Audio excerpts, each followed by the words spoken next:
Mr. Sharma, I'm going to start with you. You created the CoWIN app, and that became really, in many ways, it's on, don't worry.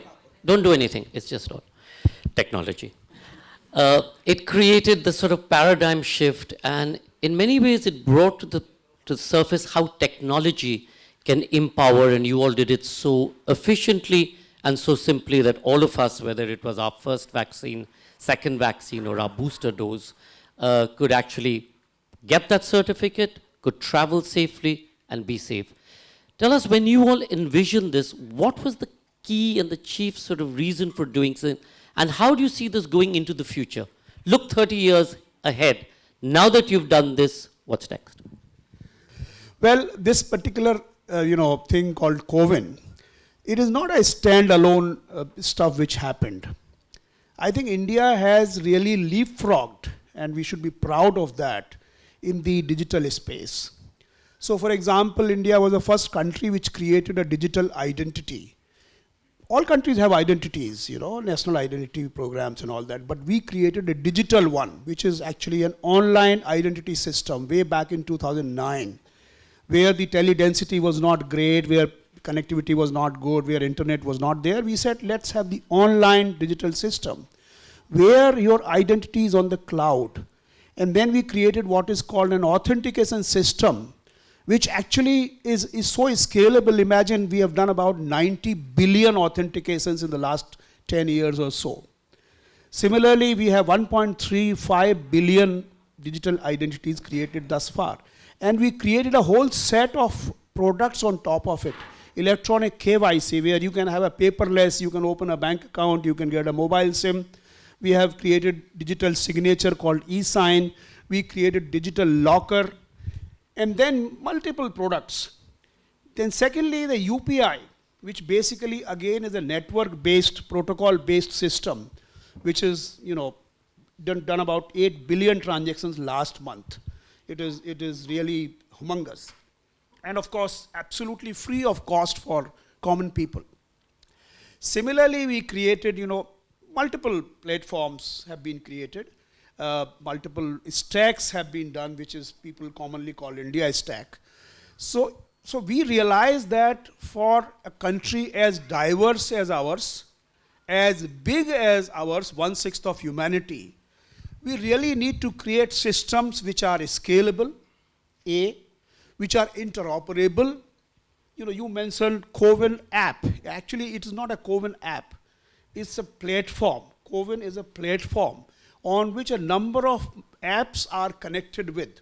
So there are 150 apps which are connected with CoWIN. CoWIN doesn't have an app. It's Arogya Setu, it is Make My Trip, it is Apollo Hospitals, it is Paytm, for example. All kinds of end user applications are connected with it. So one is interoperability based on open standards, based on open APIs. This is an open API platform. So essentially, and of course, inclusive, because in India is such a diverse country where you have people who are absolutely technology savvy, and you have people who do not know technology, even now. So that they should also be included, they should not be excluded. So an inclusive platform based on open APIs. Then of course, frugal. If you had, for example, then in UPI transaction, if you do 100 rupees, you will get only 99 will be got by the other party. I don't think people will be doing that, because India is a very, very price sensitive market. India is also a market which is a low volume, high volume, low value market. So on UPI, people are transferring 100 rupees, 50 rupees, etc. So that is also another part. Frugality also should be a part of the process. So when we realized, then we had to create a platform. We have to create a platform which is interoperable, which is scalable, which is frugal, which is based on open standards, open APIs and all that. Number one. Number two, we also realized that when you create a platform, it can be used subsequently for multiple purposes. You will be surprised to know that our Prime Minister, when I had the honor of meeting him on 14th of January 2021, when CoWIN was being developed, he said that let's make it internationally standard. Let's make it, let's use it for universal immunization program. Let us use it for blood donation. Let's use it for organ donation. So basically a platform can be put to multiple uses. And now India has gone really ahead and had started creating network-based architecture, which is the unified health interface, which is health claims exchange, which is ONDC, or online digital sort of platforms. These are things which are being done. So I think we are much ahead of the world. And we have the advantage of beginning on a clean slate in many ways, because changing legacy systems is difficult. It's difficult for America, it's difficult for Europe. It's easy for us. Thank you very much. Leapfrogging, I think, is one of the most important things here. We don't have a legacy that we have to crack. Anand, you've just come from Bangalore. You were hesitant because your father's not been well. He was 89 years old. 30 years down the line, do you see this changing? Will you have something that's going to be able to connect you to your father, his doctors, his systems? And how do you all in Indegene, and you really sit at that crossroad of technology and life sciences, what do you see your role to be? And not, again, I'm not talking about your role today, I'm talking about your role 30 years to make life easier and to make accessibility of this information easier. I think I'll take my cue from what you asked. 30 years down the line, what would probably instill more confidence in sons like me? I'm no young, I'm myself 57, and I'm ailing myself. Now, if people like me were to be more inspired, seeing that their loved ones are protected, they're safe and protected, I'm very clear, irrespective of Indegene and the vested interest that I'm going to be bringing into this conversation right now, irrespective of all of that, I'm convinced technology is going to be playing a big role. It's already playing a big role. My dad is 40-year diabetic. He wears patches, which allows for me to see his fluctuating sugar levels, which allows me to make interventions faster, quicker, so that I'm not able to take him to the hospital, to the ER. In the last 4 years, I've taken him, even during COVID, I had to take him to the ER at least 4 times because his sugar levels dropped as dangerously low as 30, which is incredibly low. Now, given the fact that there is so much of technology which is happening, and given the fact that data, all of us have probably been referring to the word interoperability, and I'll speak a little about that. I think that is going to be critical in defining the ways, for example, diseases are being predicted, diseases are being managed, and more importantly, we are able to get the kind of, for the lack of word, registries, disease understanding, so that at a public health level, we will probably be much, much stronger as a nation as we go forward. A very quick introduction about the company, which will allow me to answer the second part of your question, Sanjay. Indegene is about 23 to 24 years now. We started in 98.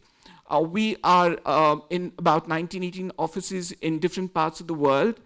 We are digital transformation partners to life sciences across the world. I use the word life sciences with responsibility, because it's not only pharmaceuticals, but it's also biotech and devices. So what we essentially do, to simplify it, we essentially bring 2 things together. A deep understanding of domain, and domain is a common noun. When I use domain as a common noun, because it's understanding of science, it's understanding of diseases, clinics, therapies, practices, regulations, markets. So domain is a common noun in that sense of the term. We bring that along with technologies together and transform the ways in which life sciences across the world have been used to running their businesses, which in other words means taking a drug from laboratory and bringing it all the way to the market and sustaining it. We completely galvanize that whole transformation momentum.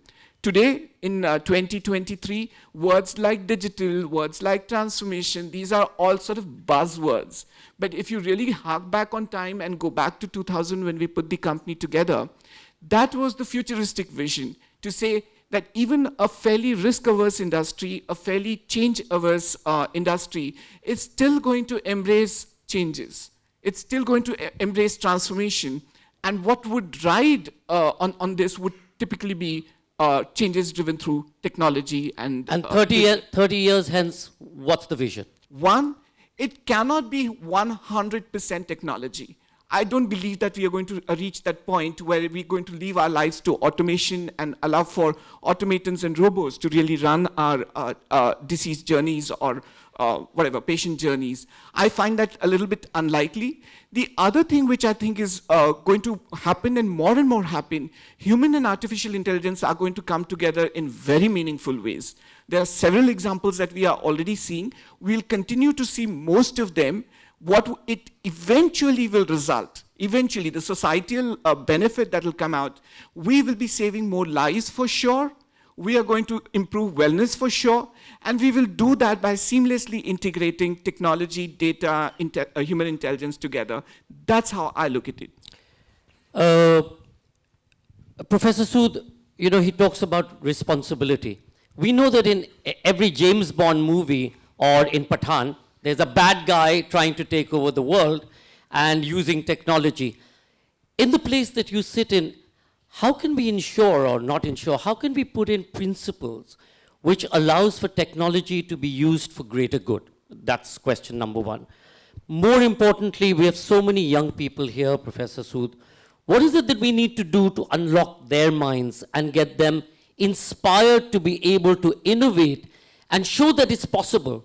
And show that it's possible even through failure, that failure is a platform for learning. We have heard in the last 1 hour that we are becoming digital.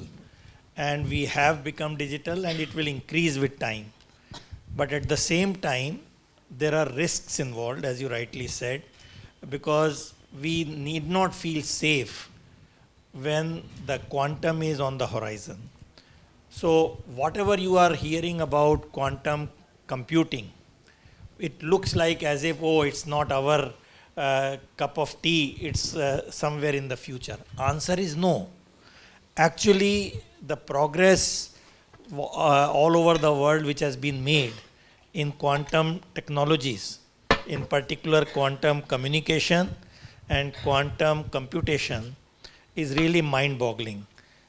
Earlier people thought that 2056 digit RSA thing will not be broken in 3 universe lifetimes. That's the hypothetical answer. But that's not correct. If you can have 1500 qubit machine, which is still not there, we are at 400 qubit in the world. If we are there, actually it will be a matter of 10 seconds before this code will be broken. Imagine if that happens and we are using 128 digit most of the time encryption on your mobile and bank transfers. It really threatens life. So the digital life, which looks very rosy, which we are a fan, I am a fan, and we have made so much progress, the data privacy will be at stake. So we need to gear up right away on this new frontier called quantum technologies, which looks as if, it is the same stage when it was in 1990s, digital revolution was happening. We are at that crossroad. Quantum is here. So please go home and Google it. What is really happening? It is mind-boggling. And good news is that there is a quantum mission which is about to be launched anytime, probably in a week's time, if not later. Once that happens, government has committed resources which will bring industry, startups and our research institution together. And that will be the answer for digital security. What you call it, quantum safe world. If you ask me another technology which will be 3 years down the line all over, or maybe 5 years, you know more about prediction than me, metaverse. Look at metaverse, which means it's a 3D internet, not a 2D internet. The only problem right now with metaverse is with 5G, of course, it will be easier. This glasses which you need is 40,000 rupees. We just cannot afford it. If you make it like 2,000 or 3,000 with some innovation, you can really take the education, the laboratories, the training to the villages, to the cities in a big way. So that's where I see the technology heading. And that's what changed the lives of millions of people, because you will really bridge the gap with this I am quite a fan of metaverse, honestly, because I think it will unfold its potential in a less number of years than we think. Mr. Sharma, Professor was talking about the metaverse. How is metaverse going to make our lives easier? How is it going to connect us to the much needed life sciences, sort of intervention that we're seeing? What we saw with the development of the COVID vaccine was that in the shortest period of time, leapfrogging and sharing of information and collaboration, for the first time, the world created a vaccine. Good, bad, or ugly is a different matter, but it created a vaccine in a very short period of time, and you all used technology in many ways to be able to deliver it. How do you see that sort of, again, into the future?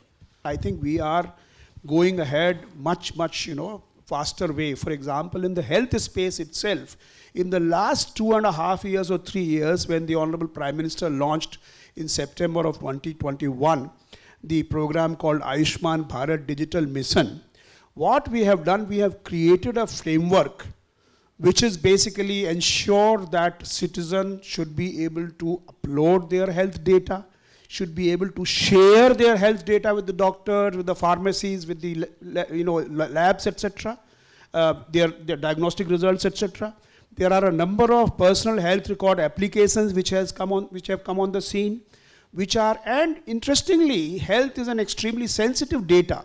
But the framework which we have created is basically a framework where the patient has the control of his or her own data.